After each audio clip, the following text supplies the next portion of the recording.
नमस्ते दोस्तों, अगर आपको भी शरीर के किसी भी पार्ट पर लाल कलर के पैचेस आते हैं, उसमें बहुत ज़्यादा मात्रा में खुजली होती है, दर्द होता है, जलन होता है और ये पैचेस एक से दूसरे से तीसरे बढ़ते हुए चले जाते हैं, तो इसी प्रोसेस को और या इसी डिसीज़ को कहा जाता है फंगल इन्फेक्शन। बेसिकली बोली भाषा में इसको कहा जाता है दांत खाज खुजली। और ये फंगल इन्फेक्शन अक्सर हमें गर्मी के दिनों में या बारिश के दिनों में होते रहता है। और ये फंगल इन्फेक्शन अगर आपको भी है तो उसको उपाय करने के बावजूद भी वो फिर से आता रहता है और क्रोनिक फंगल इन्फेक्शन के पेशेंट्स आजकल बहुत दिखाई देते हैं। तो ये फंगल इन्फेक्शन में बेसिकली कारण क्या होते हैं और उसके लिए हमें क्या उपाय अपनाने चाहिए, तो चलिए जानते हैं आज के इस वीडियो में।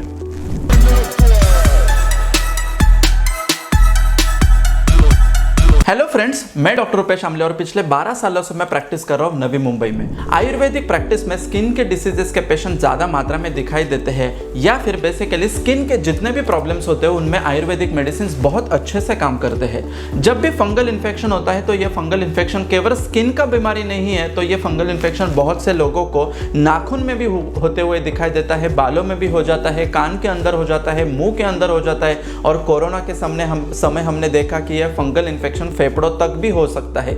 इसी को म्यूकोरमाइकोसिस भी कहा जाता है। बहुत सारे लोगों को यह फंगल इन्फेक्शन प्राइवेट पार्ट की जगह पर, ये जो वी शेप का जो पोर्शन होता है उस जगह पर ज़्यादा मात्रा में होता है। पुरुष या स्त्री दोनों में भी फंगल इन्फेक्शन अगर होता है तो उसमें एक लक्षण बहुत प्रिडोमिनेंटली दिखाई देता है, वो होता है ईचिंग। प्लेजरेबल इच, जितना खुजली करो वो खुजली हमें बहुत ज़्यादा आनंददायी लगती है। स्पेसिफिकली अगर दिन भर भी हम काम करने के बाद जब घर पे आते हैं और कपड़े निकालते हैं तो उसके बाद ये खुजली बढ़ती रहती है। जितना भी खुजली करो उतना अच्छा लगता रहता है। खुजली करने के बाद वो जो जगह होती है वो और ज़्यादा लाल हो जाती है, उसमें से पानी निकलने लगता है और उसके बाद उसमें जलन होती है। तो ये स्पेसिफिक सिम्टम होते हैं फंगल इन्फेक्शन के।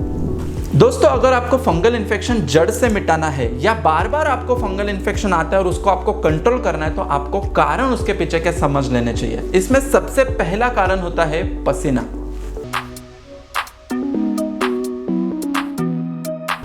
चाहे आप कितने भी हाइजीनिक कंडीशन या एयर कंडीशन में रहते होगे, फिर भी आपके शरीर में पसीना तो डेफिनेटली आता ही है, क्योंकि हमारे शरीर के जितने भी टॉक्सिन्स होते हैं वो हमारे स्वेट से, यूरिन से या फीसेस से बाहर निकलते हैं। बेसिकली स्वेट से अगर जो भी टॉक्सिन्स हमारे शरीर से निकलते हैं और यह पसीने को क्लीनिंग हमने अच्छी तरह से नहीं किया, फॉर एग्जाम्पल छोटे बच्चे खेलने के लिए चले जाते हैं और खेलने के बाद वो ऐसे ही घर पर आने के बाद वो पूरे पसीने से लथपथ होते हैं, लेकिन वो क्लीन नहीं करते, हाइजीन मेंटेन नहीं करते, पंखे के नीचे, एसी के नीचे डायरेक्टली बैठ जाते हैं और वो पसीना शरीर के ऊपर सूखता है। दूसरा एग्जाम्पल, बहुत से समय हमें काम पे पहुंचने के लिए भागदौड़ करनी पड़ती है, ट्रेन बसेस पकड़ना है, टैक्सी पकड़ना है और गर्मी के मौसम में ये पसीना अपने शरीर से ज़्यादा निकलता है। पसीने से लिथपथ शर्ट, पैंट या फिर जो भी कपड़े अपने शरीर पर होते हैं वो वैसे ही हमारे शरीर पर दिन भर रहते हैं और पसीना हमारे शरीर के ऊपर सूखता है और इसी सूखे हुए पसीने से हमारे शरीर में हो जाता है फंगल इन्फेक्शन। बहुत सारे हाउसवाइफ जो होते हैं वो घर में काम करते समय, कुकिंग करते समय उनके शरीर से पसीना निकलता है और वो पसीना उनके एक्जिला में, उनका वेस्ट का रीजन जो होता है उसमें जम जाता है और उसी पसीने से उनको भी हो सकता है फंगल इन्फेक्शन। बहुत सारे मजदूर लोग, लेबर लोग दिन भर काम करते रहते हैं और पसीना पोंछते भी रहते हैं, लेकिन वो अनहाइजीनिक क्लाइमेटिक कंडीशंस के वजह से, अनहाइजीनिक बिहेवियर के वजह से उनके शरीर पर काफ़ी देर तक ये पसीना सूखता ही रहता है और उससे अट्रैक्ट हो जाता है फंगल इन्फेक्शन। इसमें दूसरा रीजन होता है वीक इम्यून सिस्टम। अगर आपकी रोग प्रतिकार शक्ति कम है तो आपके शरीर पर ये जो फंगस होता है ये ग्रो होने लगता है। पसीना तो हर किसी के शरीर पे आता है, लेकिन हर किसी को फंगल इन्फेक्शन नहीं होता।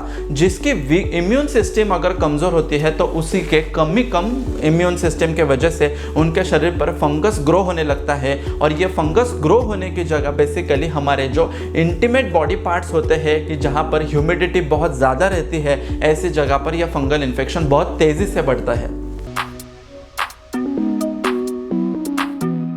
इसमें तीसरा कारण हो सकता है डायबिटीज़। बहुत सारे लोगों को अगर मीठा खाना पसंद होगा जिससे उनके शरीर में, उनके ब्लड वेसल्स में ब्लड शुगर की लेवल ज़्यादा मात्रा में होती है, तो डायबिटीज़ होने की वजह से उनकी स्किन की जो प्रतिकार शक्ति है वो कम हो जाती है और इसी डायबिटीज़ के वजह से उनके स्किन के ऊपर फंगल इन्फेक्शन काफ़ी तेज़ी से ग्रो करता है। अगर ये फंगल इन्फेक्शन ठीक हो भी गया तो उनके डायबिटीज़ के वजह से ये फंगल इन्फेक्शन उनको बार बार होने लगता है। बेसिकली अगर आपको प्राइवेट पार्ट की जगह पर बार बार फंगल इन्फेक्शन हो तो ऐसे समय पर आपको डायबिटीज़ चेक करा लेना चाहिए, क्योंकि diabetes is the main cause for recurrent fungal infection. इसमें चौथा रीजन होता है टाइट क्लोथिंग। चाहे बॉयज़ हो गर्ल्स हो, उनको टाइट कपड़े पहनना बहुत पसंद होता है। ऐसे समय पर अगर jeans, tight T shirts, jackets, अगर ऐसे कुछ कपड़े हम पहनते हैं, टाइट हेलमेट्स का यूज़ अगर हम करते हैं तो जो पसीना शरीर से निकलता है वो वहाँ पर जम जाता है। टाइट क्लोथिंग के वजह से पसीना और कपड़ा, इनके बीच में स्किन के ऊपर वो इरिटेशन होते रहता है। अगर हम बहुत दूर तक चलते हुए रहते हैं तो उससे भी हमारा स्किन इरिटेट होने लगता है। स्पेसिफिकली अगर आपका वजन बहुत ज़्यादा है तो उसके वजह से स्किन टू स्किन सरफेस रब होने लगता है और आपके थाइस के ऊपर, आपके ग्रॉइन रीजन के ऊपर ये स्किन इरिटेशन के वजह से लॉन्ग टर्म में फंगल इन्फेक्शन ग्रो हो सकता है।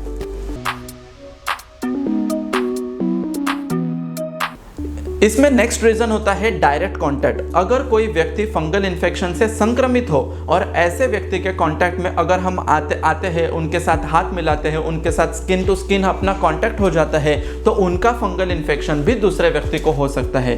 भले ही दूसरे व्यक्ति का इम्यून सिस्टम अच्छा होगा लेकिन उनके शरीर में फंगस ग्रो होने के लिए पैथोलॉजी डेवलप हो जाती है और इसी वजह से डायरेक्ट कॉन्टैक्ट की वजह से भी फंगल इन्फेक्शन एक से दूसरे व्यक्ति को हो जाता है। अगर आपके भी फैमिली में किसी व्यक्ति को फंगल इन्फेक्शन है तो उस फंगल इन्फेक्शन वाले व्यक्ति से घर से दूसरे व्यक्तियों को भी फंगल इन्फेक्शन हो सकता है। बहुत से बार कपड़े एक साथ धोने के वजह से या फिर बहुत से बार एक ही सोप, एक ही टॉवेल घर में हर व्यक्ति यूज करता है, उस वजह से भी फंगल इन्फेक्शन एक से दूसरे को स्प्रेड हो सकता है। और इसमें लास्ट रीजन होता है मेडिसिन। बेसिकली एंटीबायोटिक्स अगर आप ज़्यादा मात्रा में यूज़ करते हो, कुछ बीमारी के लिए आप दवाइयाँ ले रहे हो, तो वो मेडिसिन के साइड इफेक्ट के वजह से भी आपके शरीर के ऊपर फंगल इन्फेक्शन हो सकता है। ये मेडिसिन के वजह से हमारी इम्यून सिस्टम लो हो जाती है या कुछ मेडिसिन के प्रभाव के वजह से हमारे शरीर से ज़्यादा मात्रा में स्वेट निकलने लगता है और उस वजह से भी आपके शरीर पर फंगल इन्फेक्शन हो सकता है। तो अभी तक आपने देखा कि फंगल इन्फेक्शन अगर आपको है या फिर बार बार आपको फंगल इन्फेक्शन होता रहता है तो उसके पीछे के रीजन क्या होते हैं। अगर आपको फंगल इन्फेक्शन जड़ से मिटाना है तो आपको सेल्फ हाइजीन बहुत अच्छे से रखनी होती है।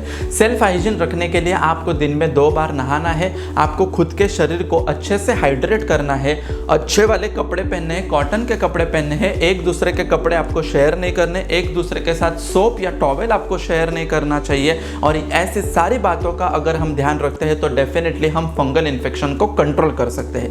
लेकिन फिर भी अगर आपको फंगल इन्फेक्शन के लिए कुछ इंटरनल या एक्सटर्नल दवाइयाँ या मेडिसिन लेने की ज़रूरत पड़ती है या उपाय करने की ज़रूरत पड़ती है तो ऐसे कौन से उपाय हमें अपनाने चाहिए जानते हैं अगले वीडियो में। फंगल इन्फेक्शन से रिलेटेड अगर आपको किसी भी प्रकार का कंसल्टेशन कराना हो तो आप हमारे क्लिनिक के टीम के साथ कांटेक्ट कर सकते हो। फंगल इन्फेक्शन के बारे में आपको किसी भी प्रकार का कंफ्यूजन हो तो आप मुझे कमेंट बॉक्स में पूछ सकते हो। ऐसा ही हमारा पेज इंस्टाग्राम पर है, डॉक्टर आमले रूपेश नाम से, आप वहां पर भी मुझे फॉलो कर सकते हो। ऐसे ही नॉलेजेबल और इन्फॉर्मेटिव वीडियोस के लिए मेरे चैनल को सब्सक्राइब कीजिए, बेल बटन दबाना मत भूलिए। निरोगी सेहत का वादा करता है दुर्वा आयुर्वेदा। मिलते हैं अगले नॉलेजेबल वीडियो के साथ अगले वीडियो में। तब तक के लिए धन्यवाद। Thank you so much.